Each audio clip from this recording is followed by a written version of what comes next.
ഞങ്ങളുടെ സ്കൂളിൽ നിന്ന് പിള്ളേരെയും കൊണ്ട് 3, 4, 5 പിള്ളേരെയും കൊണ്ട് ഇന്നൊരു പിക്നിക്കിന് പോയിട്ടുണ്ട്. ജുമാൻജി പാർക്കിലേക്കായിരുന്നു ഞങ്ങൾ പോയത്.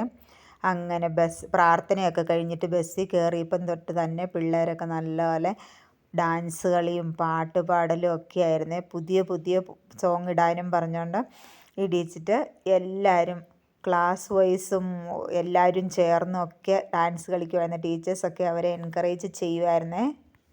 എല്ലാവരും നല്ലപോലെ എൻജോയ് ചെയ്തു. ആരും ഛർദ്ദിച്ചൊന്നുമില്ല കേട്ടോ. അല്ലെങ്കിൽ നമ്മൾ പിക്നിക്കിനൊക്കെ പോകുമ്പോൾ 1, 2 പിള്ളേരൊക്കെ ഛർദ്ദിക്കുന്നു. പക്ഷേ ഇതാരും ഛർദ്ദിച്ചൊന്നുമില്ല. എല്ലാവരും അവരവരുടെ ഫ്രണ്ട്സിൻ്റെ കൂട്ടത്തിലൊക്കെ ഇരുന്ന് സൂപ്പറായിട്ട് എൻജോയ് ചെയ്തു. കഥ പറച്ചിലും പാട്ട് പാടിച്ച് അങ്ങനെ ഞങ്ങൾ ജുമാൻജി പാർക്കിൽ എത്തിയതാണ് ഇത്. പല റൈഡ്സും ഉണ്ടായിരുന്നു.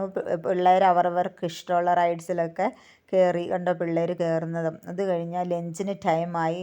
അപ്പോൾ കളിച്ച് മടുത്തിരുന്നതുകൊണ്ട് എല്ലാവരും നല്ലപോലെ ഭക്ഷണമൊക്കെ കഴിച്ച് ലഞ്ച് ടൈം അല്ലെങ്കിൽ ഭക്ഷണം കഴിക്കാറേ ഇല്ല. പക്ഷേ അവർ നല്ലപോലെ എൻജോയ് ചെയ്ത് ഭക്ഷണം കഴിച്ചേ. ഭക്ഷണമൊക്കെ കഴിച്ച് കഴിഞ്ഞ് നമ്മുടെ കാർട്ടൂൺ ക്യാരക്ടേഴ്സ് ഒരു 3, 4 കാർട്ടൂൺ ക്യാരക്ടേഴ്സ് ആയിട്ട് അവിടെയുള്ള ചേട്ടന്മാർ ഡ്രസ്സ് മാറി വന്നേ. പിള്ളേർ അവരുടെ കൂടെ ഡാൻസ് കളിയും അതും പുതിയ പുതിയ പാട്ടുകളിട്ട് അത് പിള്ളേർക്ക് ഒത്തിരി ഇഷ്ടമായിരുന്നേ. 4 കാർട്ടൂൺ ക്യാരക്ടേഴ്സിൻ്റെ കൂടെ പുതിയ പുതിയ പാട്ടുകൾ ഒക്കെ കളിച്ച് ഡാൻസൊക്കെ കളിച്ച് നല്ല പോലെ എൻജോയ് ചെയ്തു കേട്ടോ എല്ലാവരും.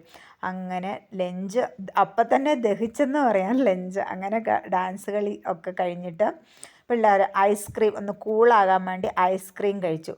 ഐസ്ക്രീം കഴിച്ച് കഴിഞ്ഞ് പിന്നെയും ഞങ്ങൾ റൈഡ്സിൽ കയറാൻ പോയി. അങ്ങനെ ഒരു 3:30 വരെ പല റൈഡ്സുകളിൽ കയറി പിള്ളേർ എൻജോയ് ചെയ്തു. പിന്നെ ഞങ്ങൾ തിരിച്ചു വരുമ്പോഴും ബസ്സിൽ നല്ല കളർഫുൾ ലൈറ്റ്സൊക്കെ ഉണ്ടായിരുന്നല്ലോ. പിന്നെയും ഡാൻസ് കളിയും പാട്ട് പാടലും ഫണ്ണും ഒക്കെ തുടങ്ങി. അങ്ങനെ എല്ലാവരും എൻജോയ് ചെയ്തു, സൂപ്പറായിട്ട് എൻജോയ് ചെയ്തു. പിന്നെ ഞങ്ങൾ പിള്ളേർക്ക് മൈക്കൊക്കെ കൊടുത്തിട്ട് പാട്ടൊക്കെ പാടാനൊക്കെ പറഞ്ഞ് അവർ പാട്ട് പാടുകയും ഒക്കെ ചെയ്ത് അങ്ങനെ നല്ലൊരു മീനിങ് ഫുൾ പിക്നിക്കായിരുന്നു കേട്ടോ. എല്ലാവരും എൻജോയ് ചെയ്തു. ഇതാണ് ഞങ്ങളുടെ പിക്നിക് ടീം.